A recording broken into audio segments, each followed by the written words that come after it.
Hi, everyone. It is Monday, October 6th, 2025. I was not with you last week. Sorry about that. Important stuff had to be done, but it's all out of the way now. So we are together once again. And today we're asking, have they ivermectined Tylenol? Meaning, are we watching a common medication get pulled into a political medical quagmire like hydroxychloroquine and ivermectin were during COVID? So this is the interesting question here. And let me give you a little background. A couple of weeks ago, on September 22nd, President Trump, alongside HHS Secretary RFK Jr. urged pregnant women to avoid or strictly limit Tylenol, more broadly acetaminophen, right? Tylenol is the most popular acetaminophen medication. It's the one that we think of. And they did this by citing studies that suggested a link to autism or ADHD. And HHS, Health and Human Services, framed it. They said it was a really bold action, and the FDA said they're going to initiate label changes. And they sent a physician notice summarizing the associated evidence. So physicians are going to be getting this along with the evidence. And pardon me, that was immediately and expectedly met with a lot of pushback. So first among the people to push back were the OBGYNs and the high-risk pregnancy specialists. And their position was acetaminophen remains appropriate as a first-line defense or intervention when it comes to fever and pain in pregnancy. It should be used with its lowest effective dose, and it should be a short time. And if it happens like that, there is no causal link to autism, and so therefore it should be fine. Nursing organizations said the same thing. They basically echoed it.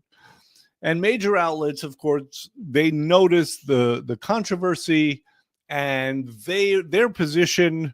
Now, whether or not they should have a position is a different story, but they said that the bigger proven risk with acetaminophen is overdose and liver failure, not autism. How comforting.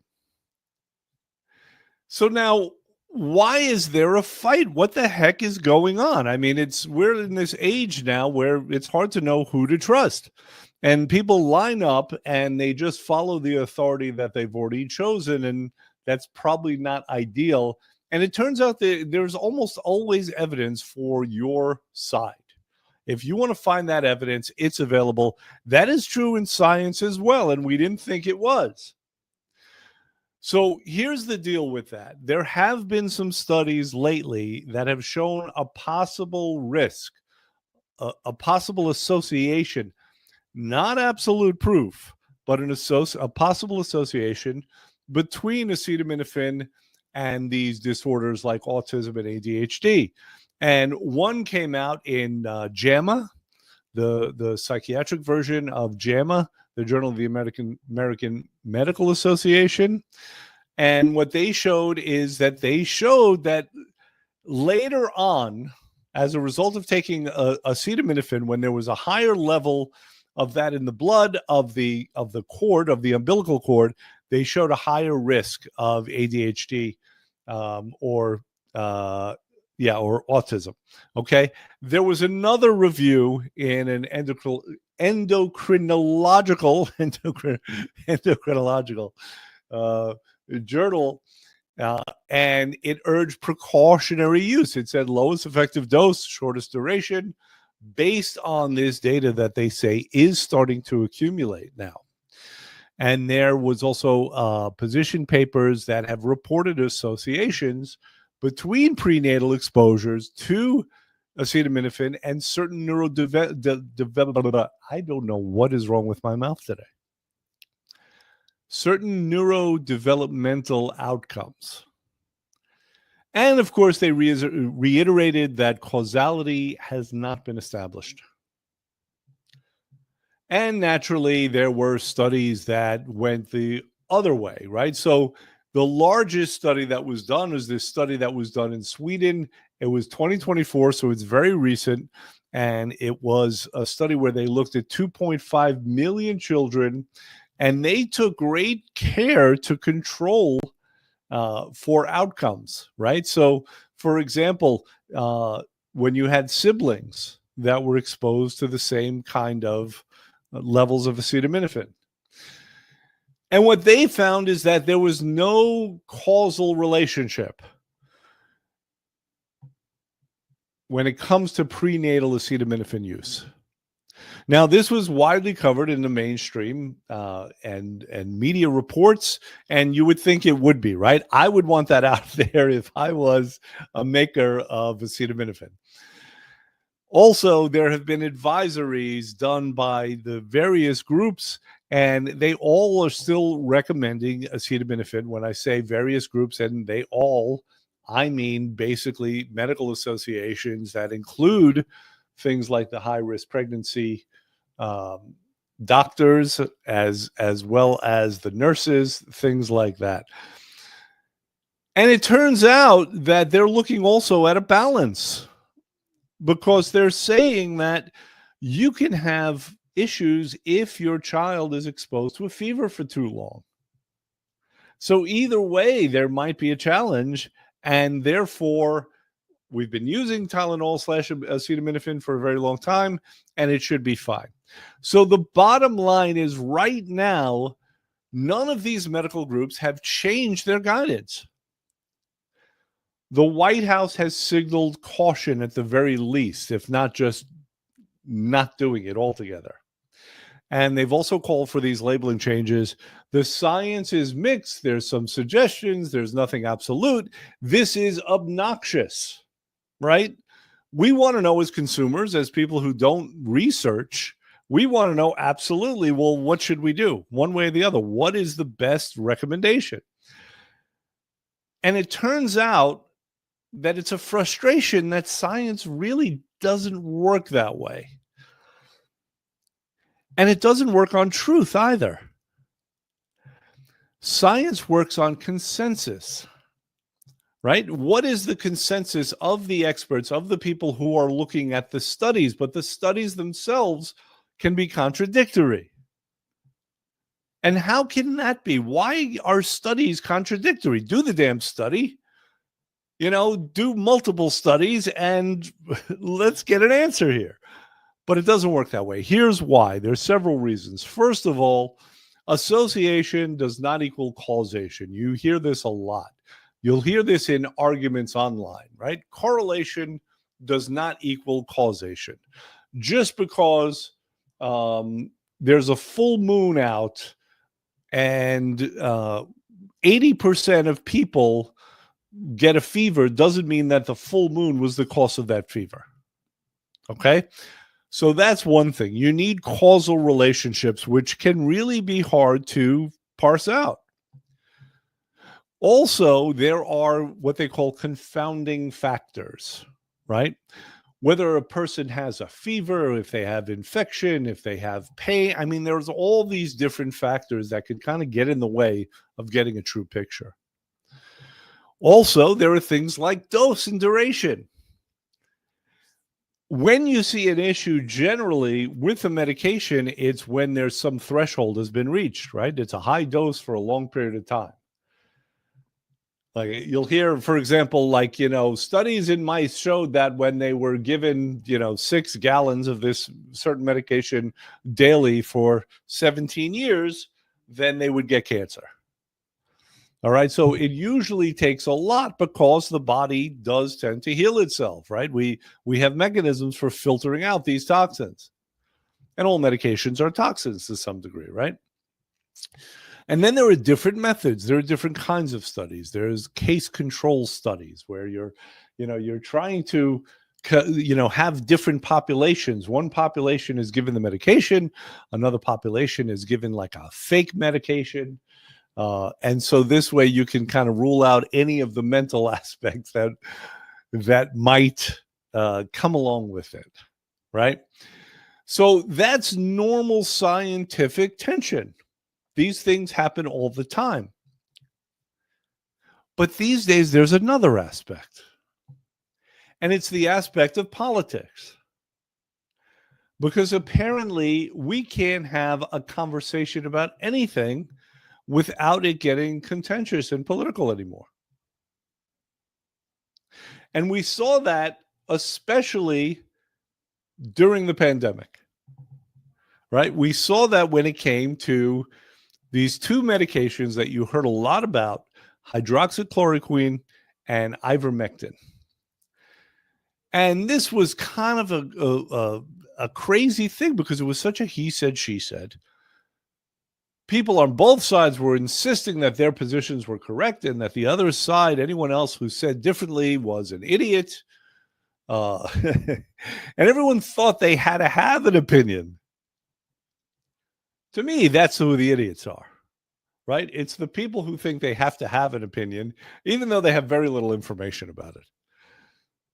Most people, intelligent people, rational people are going to say, well, I really don't have the background. I don't have the education. I don't have enough information to make a decision about this, to come to a conclusion and for it to be absolute. So that's where the comedy is, the tragic comedy, in my opinion.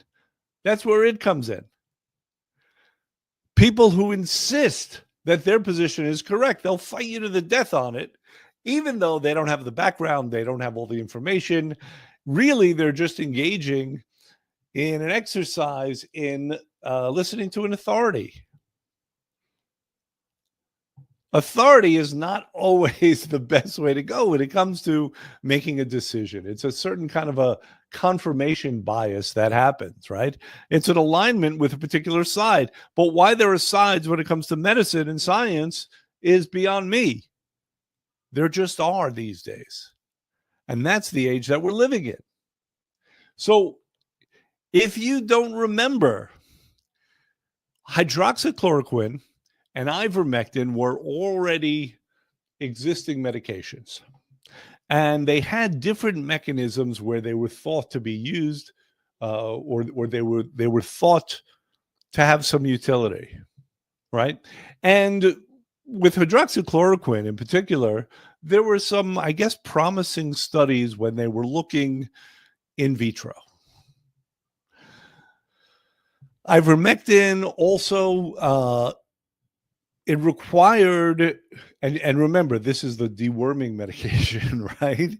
So it required very large doses, but again, there was some promising indications. But then there were these big, large studies done, and apparently, if you listen to the powers that be, the large study showed that neither of these medications were effective when you controlled for everything else. So it became the kind of thing where, conventional doctors and conventional organizations were saying one thing, and then you had these radicals who were saying another thing. And, when some people said they took kind of a middle position where they said, well, it's worth a shot if it's a relatively safe medication, which from what I gather, ivermectin is.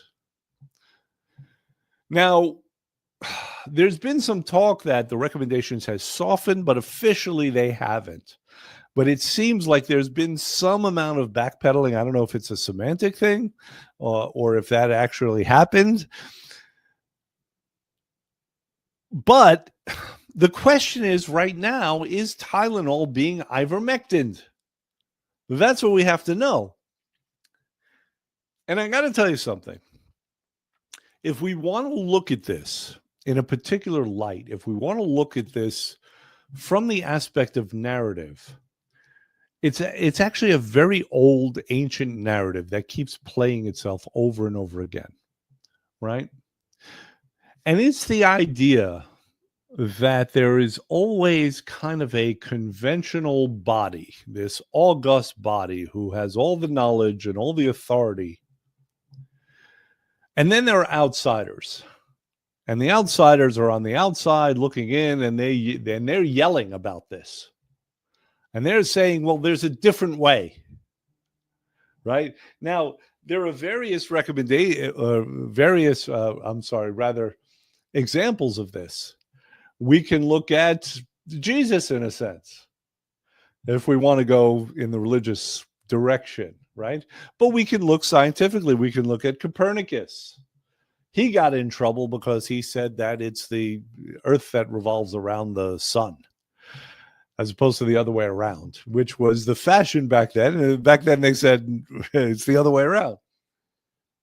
Guy named Semmelweis, who I've talked about before, he's told doctors they better wash their hands, and he got ridiculed for it and was actually driven into an insane institution.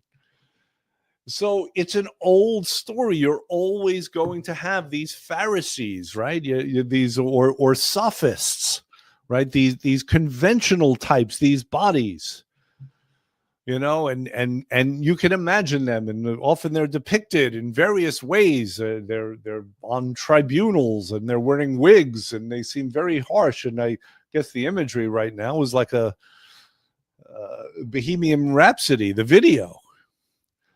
But that's one way to look at it, right? And so this keeps on playing itself out. If we want to look at it in this narrative frame, that we could see that this frame keeps playing itself out in various ways and across various disciplines, and it's playing itself out now with medicine.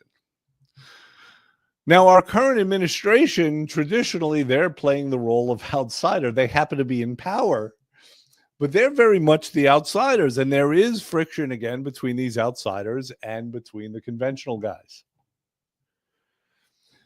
So Tylenol, though, it doesn't seem exactly like it's being ivermectined. There's a similar vibe, right? It's very politicized. There are dueling experts, but there's different evidence, and it's kind of a different frame, because when we're talking about Tylenol, we have it's a long-standing first-line use when it comes to fever or pain in pregnancy. And there's been no causal showing of any kind of a harm, right? When it comes to hydroxychloroquine, and ivermectin, the guidelines firmly said no. Now, the powers that be, maybe they should have qualified it better. Maybe they should have said that, the best evidence right now says no. If you want to use it, it's not a horrible thing because it's not been shown to be very harmful. It just seemed like it was a very all or nothing kind of a thing. If you do it, you're an idiot. If you're promoting it, you're an idiot. I am not sure about this. I need to look this up. But I think that doctors were getting in trouble for recommending these things. And again, the powers that be would say, well, we go by best practices. We go by evidence. We go by the consensus at the time. So if you're going against that, you're not using science. You're not using best practices. And the other people are saying, we don't give a shit because we're trying to save lives. And if observationally it changes lives, it saves lives, then we're going to use it. So you can see that tension. And a lot of doctors have, but they became politicized, or they became positioned in one direction or another. I actually have a friend, he's an MD, and, he was kind of on the front lines of this. He saw a lot of people who had COVID. And he's not necessarily a super conventional guy. He had some feelings about this, or at least the way it was handled. I wish I could get him on here, but he doesn't want to. He doesn't want to come on here. You got to be a bit of a glutton if you do something like this. But it turns out that Tylenol seems like ivermectin, hydroxychloroquine. It's not exactly like it. It is in the sense that it's become highly politicized, and it shouldn't be. And it shouldn't be. But it's not exactly the case, right? So where does this leave us? Some people listening might be pregnant. Other people might know pregnant people. What should we do? Listen, the straight CYA answer is always consult with your doctor. I am not a medical doctor. I can neither diagnose nor treat anything medical. If I came out too strongly, maybe I would be accused of practicing medicine without a license. But as I said, I have no position, because I am not the kind of person that's going to insist and get very positioned if I don't have a lot of information or expertise, right? So I can say ultimately it's up to you, because that is the case. You should consult with your doctor. You should do your research, right? Because now it's a thing. Before, you might not have even thought of it. You should read labels.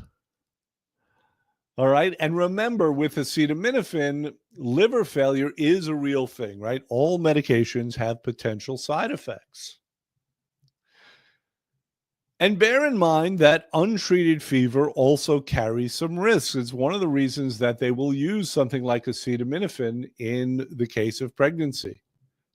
Fever is our body's way of protecting us from certain vectors of disease, right? From these bugs that kind of come in, the fever burns them out.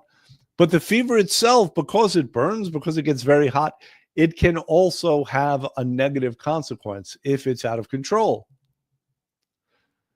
So that's why your doctor might recommend acetaminophen. And I don't even know what else they might recommend, but this has been apparently the first line that they've been using. This has been sort of the go-to.